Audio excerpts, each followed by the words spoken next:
오늘 주일 예배에 함께 보실 하나님 말씀은 사도행전 16장 27절부터 32절까지의 말씀입니다. 사도행전 16장 27절부터 32절까지의 말씀 제가 봉독해 드리겠습니다.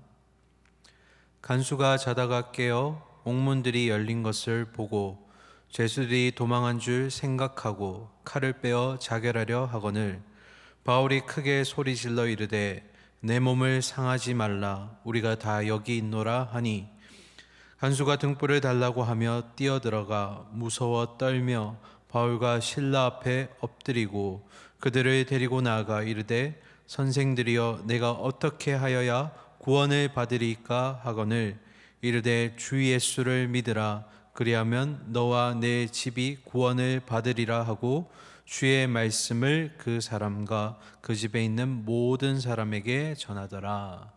아멘. 한 주간 잘 보내셨는지요? 또 영상으로 여러분과 함께 예배를 드리게 됩니다. 이번 주도 우리의 삶의 현장에서 바이러스로 인한 두려움과 그리고 어려움과 직면하는 가운데 한 주를 보냈습니다. 특별히 이 바이러스로 인해 참 많은 어려움을 겪고 있는 대구 경북 지역의 뉴스를 많이 듣는 가운데 한 60대 의사의 간절한 호소문을 보게 되었습니다. 이성구 의사라는 이 의사의 호소문은 이런 내용이 들어 있었습니다. 부족한 장비, 그리고 부족한 의료진, 그리고 부족한 병실, 이런 어려움들 가운데 지금 여러분의 도움의 손길이 필요합니다. 시민들은 오로지 의료진만 믿고 의지하고 있는 가운데 이 호소문을 쓰는 나 또한 두렵고 떨립니다. 그러나 생명의 소중함을 존중하겠다라는 히포크라테스의 선서를 한 우리 이제 모두가 이곳에 달려와 주시기 바랍니다. 그 전선에서 우리가 함께 힘써 싸워야 될 것입니다. 이 호소문으로 인해서 많은 의료계의 동력자들이 대구로 많이 옮겨갔다고 들었습니다. 단순한 직업으로서의 의사 그것이 아니라 생명의 가치와 소중함에 대해서 진실이 담겨 있는 이 간절한 고백이 사람들의 마음을 움직이게 하고 또 우리의 마음에 심금을 울리게 하는 것 같습니다.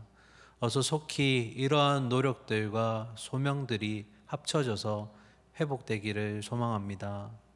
특별히 오늘 보는 본문의 말씀도 한 영혼의 회복을 위해서 수고했던 바울이 어려움을 겪게 되는 장면들을 보게 될 것입니다. 본문 속으로 들어가기 전에 우리는 몇 가지 복습을 해볼까 합니다. 첫 번째는 빌립보라는 도시는 어떻게 형성이 되었는가, 그리고 이 도시에 세워진 교회는 어떻게 세워졌는가. 지난 우리 겨울 수련회를 통해서 빌립보 교회에 세워지는 모습들을 보았지만 다시 한번 기억해 보도록 하겠습니다. 자, 먼저 이 빌립보라는 도시의 이름은 필리피라고 해서 우리가 지난 사도행전 13장에 보았던 헬라를 건설할 때 등장했던 빌립 2세라는 이 왕이 이 빌립보 자신의 이름을 반영해서 이 도시를 건설하게 됩니다. 이 도시 근방에는 금강이 있었는데 이것을 알게 된 빌립 이 왕이 이것을 생산을 계속 해내기 위해 이곳을 차지하기 위해서 빌립보라는 이름을 세우고 그리고 이 도시를 자신의 것으로 만들게 됩니다. 그리고 시간이 많이 지나서 로마의 땅이 된 이 빌립보는 에그나티안 도로라는 아시아와 유럽을 이어주는 로마가 세운 자그만치 860km나 되는 긴 도로에 속해 있는 도시로서 번영과 세속의 물결 속에 함께 포함되게 됩니다. 정리하면 헬라의 문명과 로마의 문명이 서로 혼재되어 있는 곳, 그리고 기독교의 초기의 역사 자료들이 많이 남아있게 된 이 빌립보 도시는 2016년에 세계 유네스코의 문화유산으로 등재가 될 만큼 아주 훌륭한 도시로서 남게 됩니다. 이곳에 차지하게 된 로마는 두 가지 노력을 하게 됩니다. 첫 번째는 이곳에 로마에서 현역에서 전쟁을 참여했던 퇴역한 군인들을 여기로 이주를 시킵니다. 로마의 색채를 덮기 위해서 행한 두 번째 노력은 이곳에 거주하는 사람들을 로마의 시민권을 주게 됩니다. 당시의 로마의 시민권은 아주 유용한 혜택들이 있었습니다. 첫 번째는 황제에게 어려운 일이 있을 때 호소할 수 있는 권한, 그리고 특별한 이유 없이 감금당하지 않을 수 있는 권한, 그 외에 세금이나 어떤 면제의 대상이 되기도 했습니다. 그만큼 로마의 시민권은 그 땅에 있어서 아주 중요하고 유용한 혜택을 누릴 수 있는 증거가 되었습니다.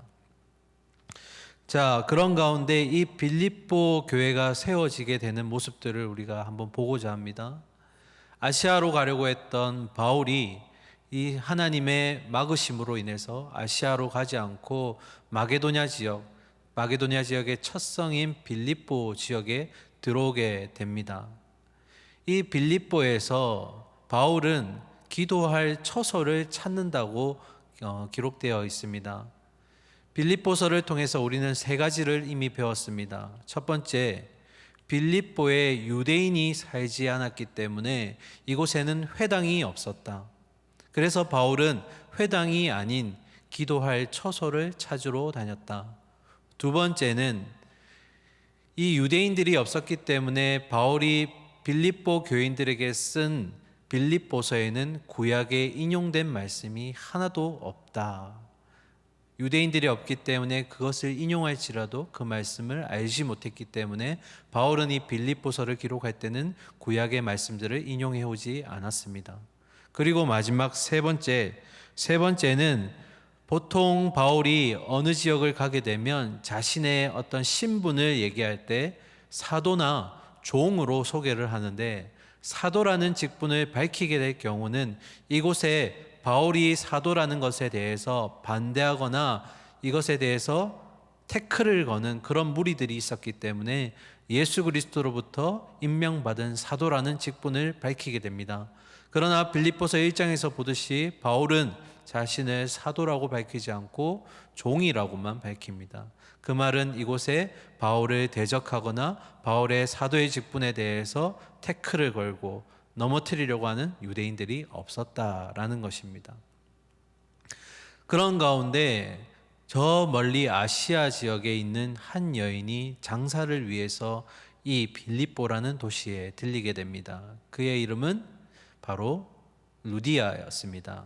실제로 이 여인의 이름이 루디아가 아니라 리디아 지역에서 온 한 여인, 그래서 루디아라고 설명을 드린 적이 있습니다. 우리식으로 하면 서동에 사는 한 여인을 우리가 그냥 부를 때 서동댁, 서동처자라고 부르듯이 이 지역에서 온 여인을 이름을 루디아로 적은 것입니다. 장사를 위해서 온 이 여인과 그리고 아시아로 가려고 했던 이 바울이 서로 빌립보라는 한 곳에서 만나게 되고 이 여인을 통해서 빌립보 교회가 세워지게 되었습니다. 바울은 알았을까요? 그리고 이 루디아라는 여인 알았을까요? 자신들의 만남이 이렇게 이루어지고 이곳에 교회가 이루어질 것이라는 것을. 다시 말하면 우리는 우리의 각자의 삶을 살아내는 것 같지만 결국 하나님의 택하신 자녀들은 하나님의 계획대로 움직이게 된다라는 것입니다. 자, 그러면 이제 본문에 들어갈 건데요. 사도행전 16장은 사도행전 15장 우리가 지난주에 살펴보았던 예루살렘 회의의 결과가 바로 어떤 구원에 있어서 행위나 율법으로서 이루어지는 것이 아니라 오직 믿음으로만 받을 수 있다라는 것에 대한 결과가 이제 시작됨을 볼 수가 있습니다. 16장의 구성은 이렇습니다. 바울이 2차 선교 사역을 떠나면서 신라와 함께 떠나게 되는데 지나던 중에 루스드라 지역에서 디모데를 만나게 됩니다. 함께 동역하게 되고요. 그리고 2차 선교 여행이 이제 마게도냐 지역으로 가게 되면서 빌립보의 교회를 세우게 됩니다. 자, 본문으로 한번 가보겠습니다. 16절입니다. 16절, 우리가 기도하는 곳에 가다가, 자, 이제는 기도하는 곳이 어디일까요? 네, 바로 빌립보 교회 루디아의 집이 되는 것입니다. 바울은 기도하기 위해서 이제 루디아의 집으로 향하게 됩니다. 자, 가던 중에 점치는 귀신 들린 여종 하나를 만났다. 귀신에게 제어당하고 있는 한 불쌍한 여인, 그 영혼을 바울이 만나게 됩니다. 이 여인은 그 주인들에게 큰 이익을 주고 있다라고 기록되어 있습니다.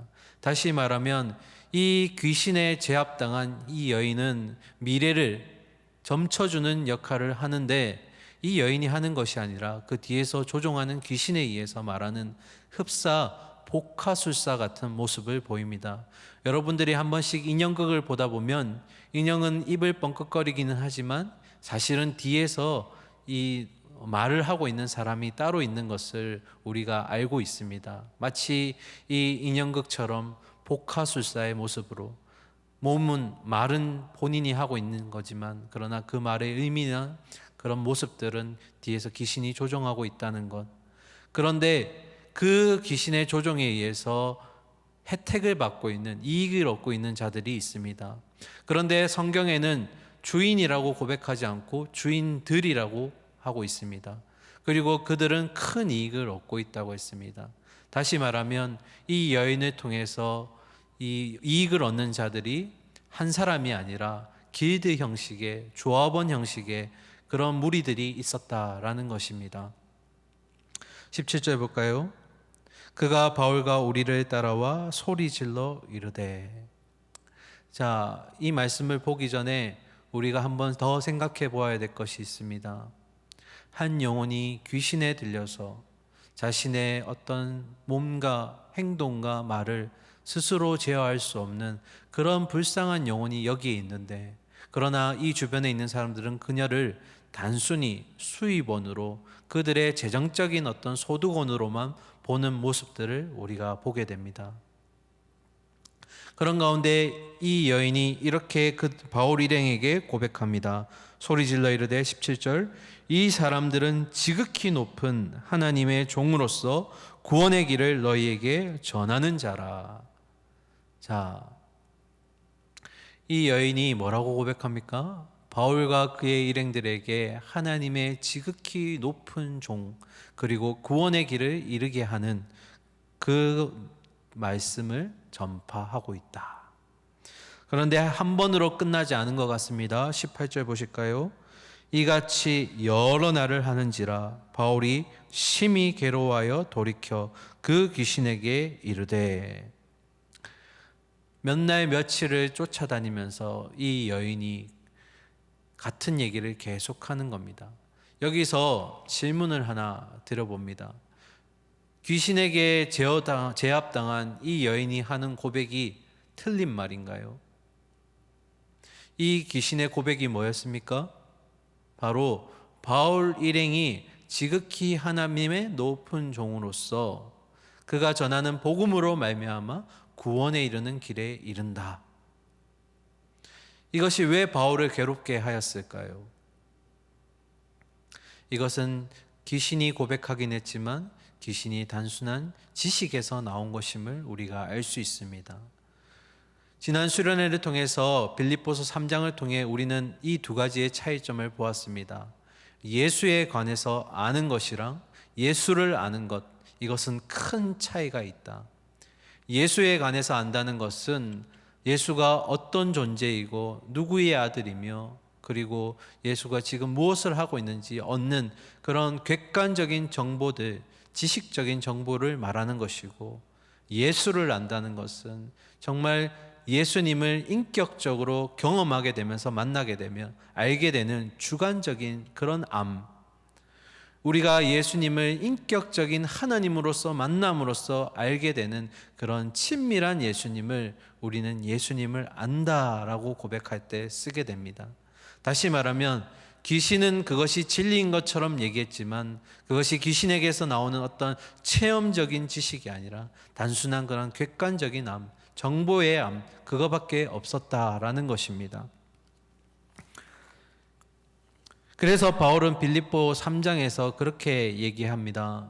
내가 육체로서 이만큼의 자랑할 것들이 있지만 그것들이 예수를 아는 데 있어서 배설물과 같이 여겨짐으로써 나는 이것들을 모두 버렸다.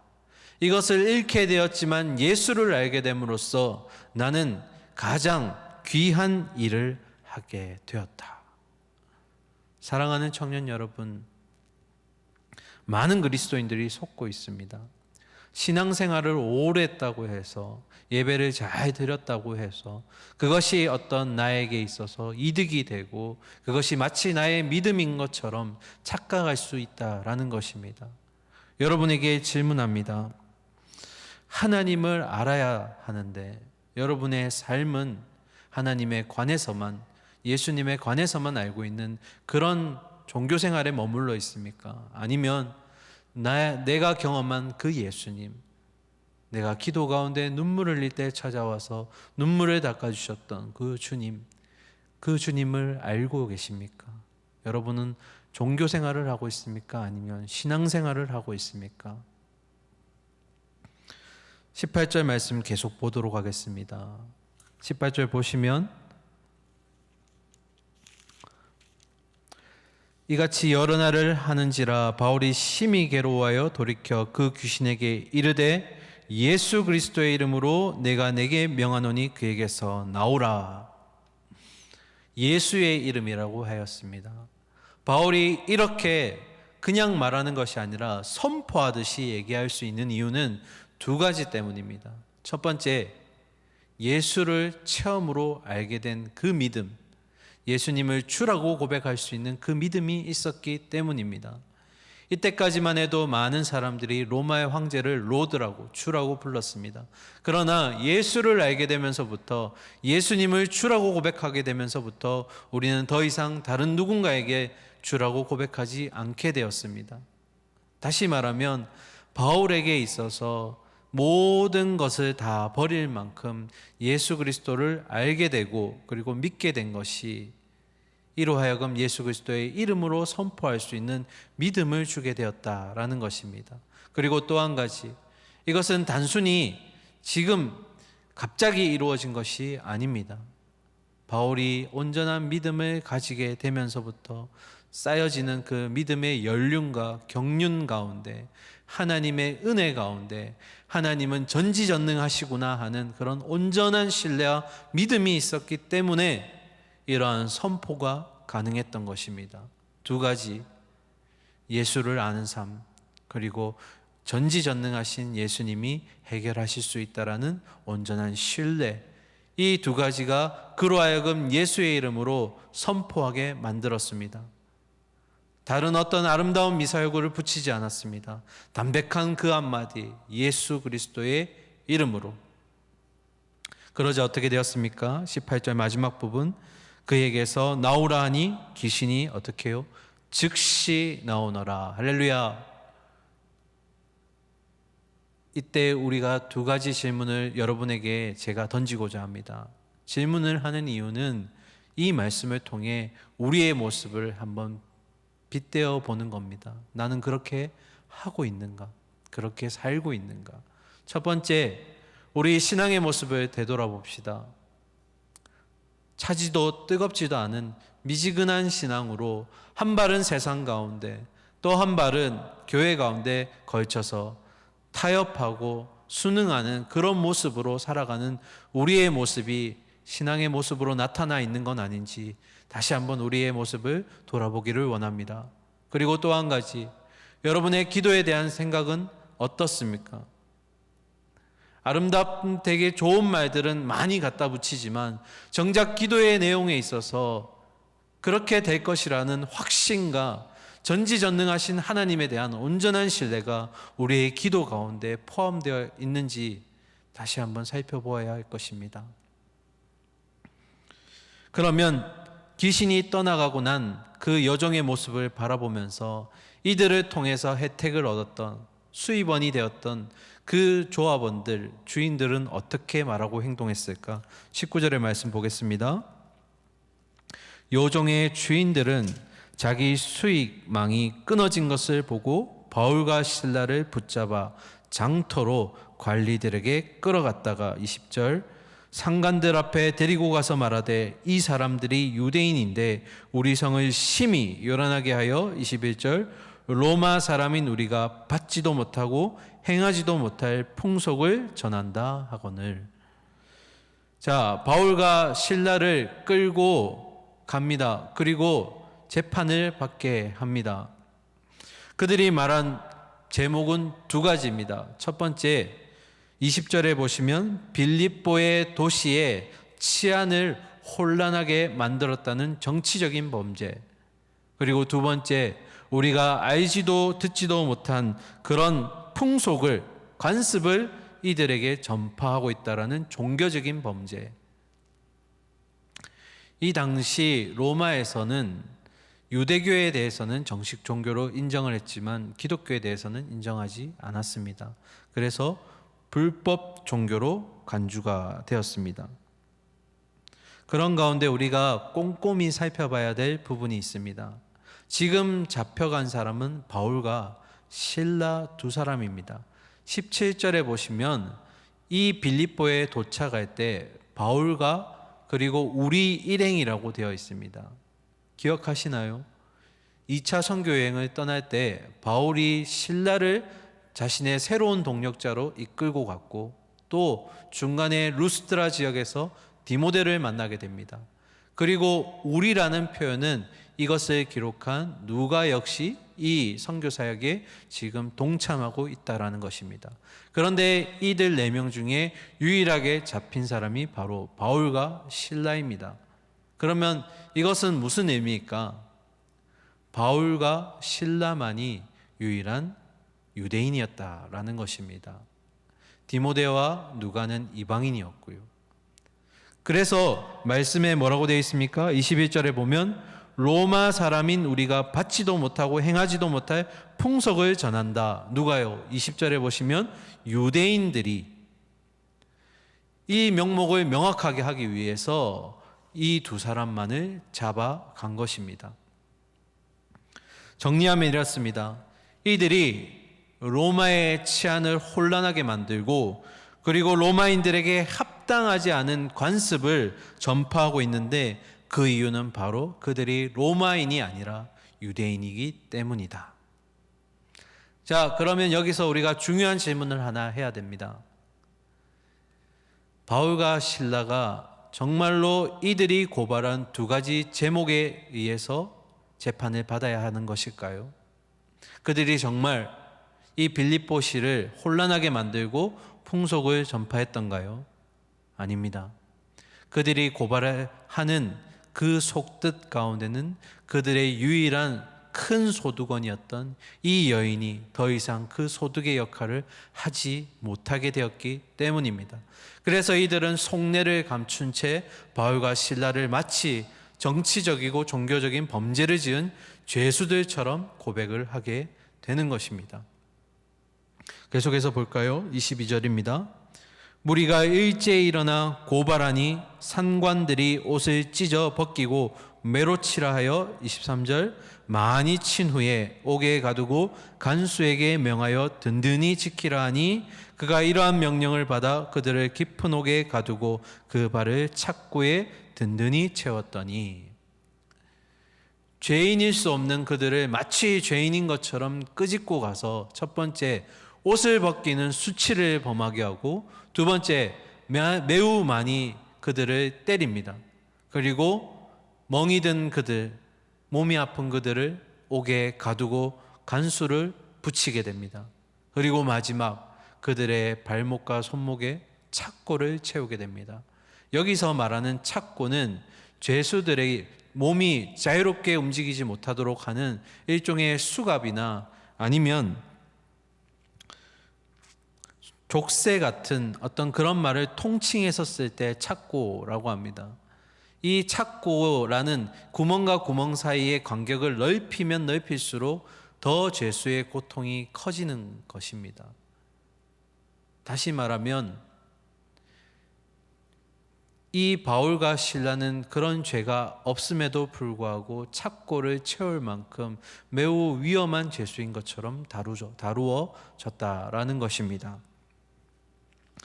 그러면 이 상황 속에서 누가가 이렇게 바울과 실라에 대해서 감옥에 갇히는 장면을 신랄하게 그리고 순서대로 자세히 기록한 이유는 무엇일까? 우리는 지난 사도행전 12장을 통해서 베드로가 옥에 갇힌 장면들을 본 기억이 있습니다. 그때도 누가는 베드로가 나올 수 없는 어떤 상황들을 자세히 열거하였습니다. 그러면서 제가 이런 헬라어를 여러분에게 알려드린 적이 있습니다. 카이 이두라는 단어 기억하시는지요? 그러므로 이제 보라. 그 사도행전 12장의 말씀을 기억하며 누가가 이렇게 바울이 실라가 감옥에 갇히게 된 것을 자세히 기록한 이유는 뭘까요? 첫 번째, 어떠한 사람과 어떠한 환경으로도 이들은 옥에서 나올 수가 없다. 그래서 두 번째, 이 일 뒤에 하나님이 일하실 것이다 라는 그 사인이 이곳에 들어와 있다라는 것입니다. 다시요. 이제부터 이 감옥을 나올 수 없는 바울과 실라를 이제 하나님께서 일하시겠다라는 말이 이제 누가의 어떤 의도가 여기에 담겨져 있다라는 것입니다. 자, 계속해서 25절 말씀 보겠습니다. 한밤중에 바울과 실라가 기도하고 하나님을 찬송하며 죄수들이 듣더라. 밤이 깊을 무렵에 바울과 실라가 기도를 합니다. 그들의 어떤 과정들을 다시 한번 기억해 볼까요? 옷이 벗겨지는 수치심과 멍이 들고 불편한 몸, 그리고 착고에 채워져서 움직일 수조차 없는 매여있는 몸, 간수들이 지켜보고 있고 감옥에 갇혀있는 그들. 그런데 그들이 그 자리에서 큰 소리로 기도하며 그리고 이어서 찬양을 합니다. 이런 모습을 보면서 말씀을 준비하던 중에 이런 찬양이 문득 떠올랐습니다. 나의 슬픔을 주가 기쁨으로 변화시키시네. 잠잠할 수 없네. 기뻐 주님을 찬양해. 춤추며 주님을 찬양해. 여러분에게 이제 질문합니다. 여러분 어떤 때 기도를 주로 많이 하시나요? 감사할 때도 기도를 하지만 주로 우리가 기도할 때는 간절할 때, 힘이 들 때, 어려울 때, 위기의 순간에 그럴 때 기도를 많이 합니다. 그러면 찬양은 주로 언제 하나요? 물론 슬플 때나 어려울 때도 찬양을 하지만 주로 기쁨과 감사가 넘칠 때 찬양을 주로 많이 하게 됩니다. 그러면 기도와 찬양이 어떻게 이 한 자리에서 고백이 될 수 있을까? 바울은 이해할 수 없었을 겁니다. 여러분이 바울과 같이 감옥에 갇혀 있다고 우리가 가정을 해보면서 여러분이라면 이 상황이 이해가 되었을까요? 나는 분명 아시아로 가겠다고 얘기했는데 주님이 그것을 막으셨고 이곳으로 나를 보내셔서 주님의 일을 하게 되었고 빌립보라는 교회를 세우게 되었는데, 그리고 한 영혼을, 귀신에 들린 한 영혼을 회복시켜 주었는데 옷이 벗겨지고 수치를 당하고 그리고 몽둥이에 맞고 감옥에까지 갇혀버린, 앞이 이제 어떻게 될지 모르는 이 상황 가운데 바울에게 그런 어려움과 힘들고 이해할 수 없는 상황 가운데 기도하던 중에 바울은 지난날에 주님이 베푸신, 자신에게 베푼 그 은혜들을 기억하게 됩니다. 그리고 어떻게 해요? 사무엘상의 한나처럼 처음에는 통곡하며 기도하며 나의 뜻을 하나님께 관찰시키며 하나님 도대체 나에게 어떻게 이러실 수가 있어요? 하며 기도했던 그의 울부짖음이 진정한 하나님의 뜻을 알게 되면서 결국에는 기쁨의 자리로 이끌고 가실 것이라는 주님의 의지를 깨닫게 되면서 찬양으로 바뀌게 되었다라는 것입니다. 자, 그런 중에 제수들이 이 한밤중에 들려지는 기도 소리와 찬양 소리에 집중하게 됩니다.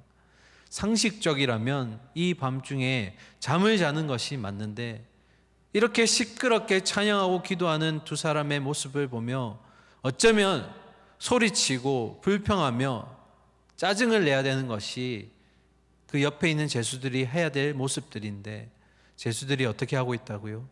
25절 마지막에 듣더라, 경청하고 있더라. 무슨 의미일까요? 바울과 실라가 여기 오기 전까지, 이 감옥에 갇히기 전까지 이 감옥에 갇혀있는 제수들에게는 내일은 없습니다. 한 가지 소망도 없는, 그런 희망도 없는 그런 자리 가운데 바울과 실라가 그들과 같이 죄수의 신분으로 끌려왔는데, 그런데 그들은 기도하며 마침내는 하나님을 기뻐 찬양하는 모습을 보며 어떻게 저럴 수 있을까? 우리와 동등하게 같은 죄수의 신분이고 내일 그들이 어떻게 될지 알지 못하는데 어떻게 그들은 찬양하고 그렇게 감사하며 기뻐할 수 있을까? 저 사람들은 어떻게 그렇게 찬양할 수 있을까? 그런 가운데 그들은 경청하여서 그들의 찬양을 듣게 됩니다. 자, 26절입니다. 이에 갑자기 큰 지진이 나서 옥토가 움직이고 문이 곧 다 열리며 모든 사람의 매인 것이 다 벗어진지라. 지진이 일어납니다. 그 지진의 크기가 얼마나 크냐면 감옥 터가 흔들릴 만큼 일어납니다. 그런데 참 아이러니하게도 감옥 터가 흔들릴 만큼 일어난 이 지진 가운데 건물이 붕괴된다든지 아니면 그 주변이 아수라장이 된 것이 아니라 그 지진 가운데 갇혀있던 자들의 메고 있던 것들이 다 풀려난 것입니다. 이것이 바로 하나님의 섭리입니다. 하나님의 이제 개입하심으로써 그들의 갇혀있던 것들을 열어주십니다. 다음 말씀 볼까요? 27절입니다. 간수가 자다가 깨어 옥문들이 열린 것을 보고 제수들이 도망한 줄 생각하고 칼을 빼어 자결하려 하거늘. 간수의 가장 큰 책임은 뭘까요? 바로 옥에 있는 그 죄수들을 지키는 것입니다. 그런데 간수가 졸다가 깨어서 보니 옥의 문이 다 열려 있는 것입니다. 이렇게 죽으나 저렇게 죽으나 나는 죽은 몫입니다 하고 스스로 자결을 하려고 했던 그였습니다. 그때 바울이 크게 소리칩니다. 28절, 바울이 크게 소리질러 이르되 내 몸을 상하지 말라, 우리가 다 여기 있노라 하니. 큰 지진 가운데 그 누구도 풀려난 가운데 아무도 감옥에서 나가지 않고 그 자리에 있었습니다. 그래서 바울이 뭐라고 합니까? 죽지 마라, 우리가 다 여기에 있다. 그러자 간수가 달려옵니다. 29절, 간수가 등불을 달라고 하며 뛰어들어가 무서워 떨며 바울과 실라 앞에 엎드리고. 이런 하나님의 놀라운 섭리 가운데 그가 바울과 실라 앞에 무릎을 꿇게 됩니다. 그리고 두려워하고 떨려합니다. 어쩌면 이것이 복음의 진리 앞에 선 우리의 모습이 아닐까요? 그런 모습이 되어야 되지 않을까요? 두려운 마음과 그리고 또 무서운 마음과 그 가운데 복음 앞에 그것이 진리임을 고백하는, 인정하는 그런 무릎 꿇는 겸손의 자세. 그런 가운데서 이 간수가 바울과 실라에게 이런 고백을 합니다. 29절, 30절 볼까요? 그들을 데리고 나가 이르되 선생들이여 내가 어떻게 하여야 구원을 받으리까? 선생님, 내가 그 감옥 가운데서 하나님의 놀라운 섭리를 여러분을 통해서 보게 되었습니다. 자, 이제 구원이 무엇이고 구원은 어떻게 받을 수 있는지 나에게 알려주십시오. 그러자 바울이 이렇게 얘기합니다. 31절, 이르되 주 예수를 믿으라, 그리하면 너와 내 집이 구원을 받으리라. 자, 예루살렘 회의의 결정의 마지막은 뭐였습니까?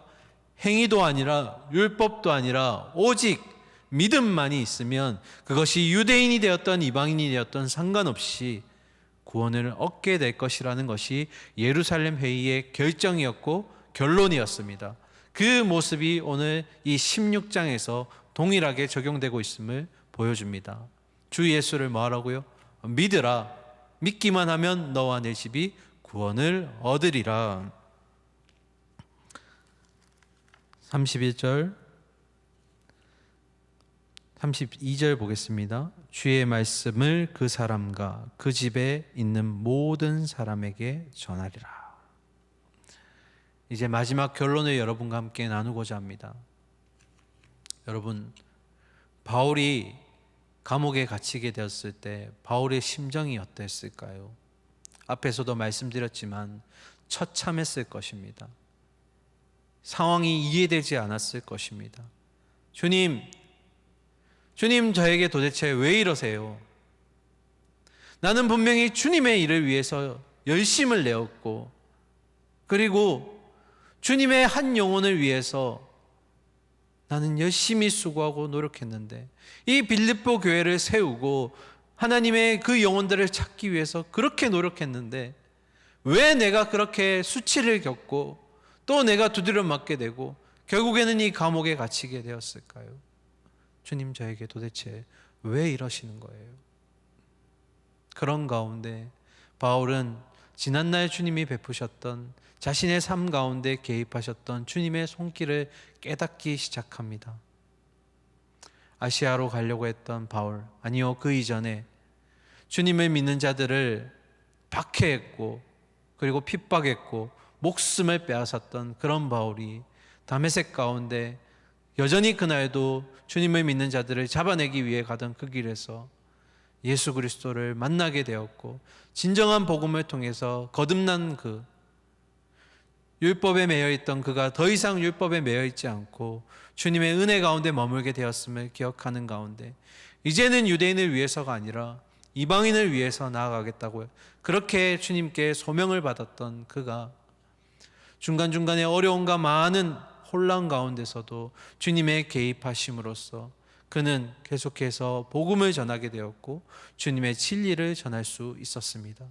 그리고 아시아로 가려고 했던 그를 돌이켜서 이 마게도냐 지역의 빌립보 성으로 들어오게 만드셨고, 그리고 한 여인과의 만남을 통해 교회를 세우게 하셨고, 또 그 주님의 믿는 많은 영혼들을 돌아오게 하셨던 그 주님의 개입하심을 기억하면서, 주님, 이해할 수 없지만, 지금의 내 상황이 해석할 수는 없지만, 그러나 주님, 결국에 내 인생 가운데 주님이 개입하시는 모습들을 보았고 이제 주님께 맡깁니다. 주님이 결국 기쁨의 자리로 나를 이끌고 가실 겁니다 라는 그러한 바울의 고백이 찬양이 되었고, 앞에서도 그 고백처럼 나의 슬픔을 주님이 기쁨으로 바꿔주시네, 이 기쁨을 내가 감당할 수가 없네, 기뻐 춤추며 찬양해. 사랑하는 우리 청년 여러분, 우리의 삶 가운데 그리스도인으로서 우리가 주님을 주로 고백하는 삶 가운데 우리 앞에 놓여진 많은 이해할 수 없는 상황들과 그리고 어려움 가운데 놓이게 될 때 이것을 무조건 해석하려고 하고 그리고 낙심하거나 넉망하기보다, 그때 우리의 가장 첫 번째 고백은 바로 이것입니다. 주님이 이제 내 삶 가운데 일하시고 계시는구나. 주님, 이해할 수 없지만, 이 상황들을 설명할 수 없지만 주님의 택하신 자녀인 나를 통해서 주님은 이미 모든 인생 계획을 세워두셨고 이제 결국에는 나를 그 기쁨의 자리로, 하나님의 우편의 자리까지 이끌고 가실 그 주님이 나를 이끄실 거라는 그런 목자의 음성을 기대하며 내가 순종하며 나아가겠습니다. 내가 결단하며 나아가겠습니다. 오늘 우리의 삶의 고백이 이러한 고백이 되어야 될 줄 믿습니다. 사랑하는 우리 청년 여러분, 우리에게 주어진 한 주의 삶, 그리고 또 우리의 주어진 인생의 삶 가운데 주님의 간섭하심과 주님의 개입하심을 기뻐하며 그 뜻을 알고 그 뜻을 깨달으며, 주님, 아버지 되시는 주님이 나와 함께 동행하시며 내 길을 열어가시는구나, 나는 그저 믿음으로 순종하면 되는구나 하는 그런 고백들이 우리의 삶 가운데 일어나기를 소망합니다. 그리고 무엇보다 나에게 주신 이 인생의 사명이 무엇인가? 영혼들을 향한, 복음을 향한 주님의 사명이 나에게 어떻게 스펙트럼처럼 그렇게 부여되고 이어져 나갈 수 있게 할 것인가? 우리가 그 소명을 깨닫기를 소망합니다. 이 한 주간도 우리에게 닥쳐온 많은 어려운 상황들과 또 나라 전체적으로 세계적으로 겪고 있는 이 위기의 사태 가운데 하나님께 의존하시고 전지전능한 하나님께 구하며 이것들이 해결되기를 간절히 소망하며 나가는 우리가 되기를 소망합니다. 함께 기도하겠습니다. 사랑과 공의가 충만하신 하나님 아버지, 하나님의 선한 일을 했음에도 불구하고 결국에는 의도처럼 되지 않을 때도 있고 또 좋지 못한 결과를 맛볼 때도 있습니다.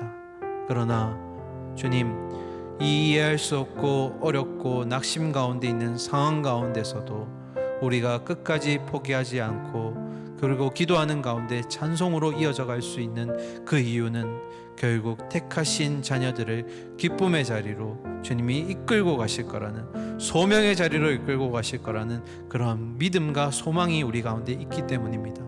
사랑하는 주님, 우리 청년들 각자에게 하나님이 뜻하시는 바를 보여주시고, 그리고 낙심하는 청년이 있다면, 어려운 가운데 고민하고 있는 청년들이 있다면 주님 가운데 기도하게 하시고 하나님의 뜻을 구하는 가운데 기쁨으로 찬송할 수 있도록 주님 도와주시옵소서.